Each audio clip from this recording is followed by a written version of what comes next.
there. My name is Crystal Murphy, and I am a historic interpreter at Historic Halifax State Historic Site.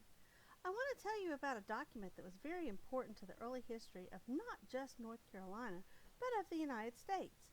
And that document is a report called the Halifax Resolves. It was authored and voted on right here in Halifax, North Carolina. April 12th, 1776 is more than just a date that's on the North Carolina state flag. It's a commemoration of the Halifax Resolves. The Halifax Resolves was the first official action by any of the colonies to declare independence from Great Britain. The Provincial Congress was the name given to North Carolina's legislature during the late colonial period. The Fourth Provincial Congress met in the Halifax County Courthouse on the corner of King and Market Streets. The Provincial Congress was called into session on April 4th and lasted until May 14th. Many of the 83 delegates from around the colony stayed in taverns and boarding houses around Halifax. As they came to work to the courthouse every day, they passed the colonial jail. Tory prisoners from the Battle of Moores Creek Bridge and other loyalists of the Crown were housed in and around the jail. There were so many prisoners that some were being kept on the grounds around the jail in a prison camp under the guard of the local militia. This was a constant reminder to the delegates that war was upon them, and they had to protect the colony from King George and his Parliament. A select committee was formed on Monday, April 8th, of 7 men from across North Carolina to report on a consensus of why the colonists were angry with Britain and what should their next course of action be. Their names are listed below. The committee reported back to the Provincial Congress on Friday, April 12th, with their list of grievances. Many of the grievances were the same across all 13 colonies that we remember learning about in school. The most glaring was the issue of taxation without representation. It was felt that the Crown was guilty of ignoring the colonists' calls to be heard on matters such as taxes and on the unfair treatment by the British military. The British Navy was seizing ships and impressing sailors to serve on their naval ships.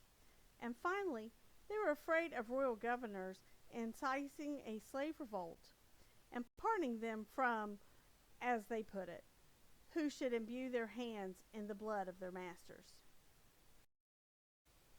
To explain that last grievance, we'll have to back up a year to 1775. Governor John Murray, the 4th Earl of Dunmore, governor of neighboring Virginia, had offered freedom to any enslaved man who wanted to join the British military. He had done this not for humanitarian reasons, but strictly political reasons. He knew that by offering freedom to the enslaved, he was not only frightening the wealthy gentry into obedience, but he was also taking away valuable property from them. The loss of slave labor could result in the loss of productivity. The Virginia House of Burgesses, their legislative body, actually declared later that year that any enslaved person taking up arms against the colony and joining the British would be executed. Dunmore was able to muster approximately 800 to 2,000 men through his proclamation. It was far less than what he hoped for. These men were put into a regiment called Dunmore's Ethiopian Regiment. They fought in one notable battle, the Battle of Great Neck Bridge, a British defeat. Dunmore eventually returned to Britain and took about 300 African Americans with him, rather than abandon them to be re-enslaved or executed. Because this had happened in a neighboring colony, it had an effect on the planters here as well. The report ended with the Select Committee's recommendation. What they recommended was high treason against King George. Their recommendation was that our 3 delegates to the Continental Congress be empowered to vote for independence. The vote to approve this course of action was unanimous. It was noted in the minutes, resolved, that the delegates for this colony in the Continental Congress be empowered to concur with the delegates of the other colonies in declaring independency and forming foreign alliances, reserving to this colony the sole and exclusive right of forming a constitution and laws for this colony, The effect of the Halifax Resolves was felt almost immediately. No other colony had taken any official action stating that they wanted independence.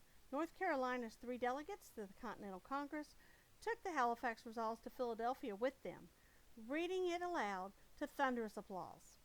The other colonies followed suit, culminating in the signing of the Declaration of Independence on July 4, 1776. The same courthouse in Halifax where the Resolves was adopted was also the site of the first official reading of the Declaration of Independence in North Carolina. Cornelius Harnett stood on a specially built dais on the courthouse lawn and read the document in full to a crowd of jubilant people. When he was finished, cannons were fired and the gathered cheered and celebrated. Today, Halifax Resolves Day is celebrated in Halifax with special presentations at the historic Halifax State Historic Site and with other festivities around the town. Halifax today may no longer be the political center of North Carolina that it once was, but it still keeps the spirit of independence alive for our generation to come.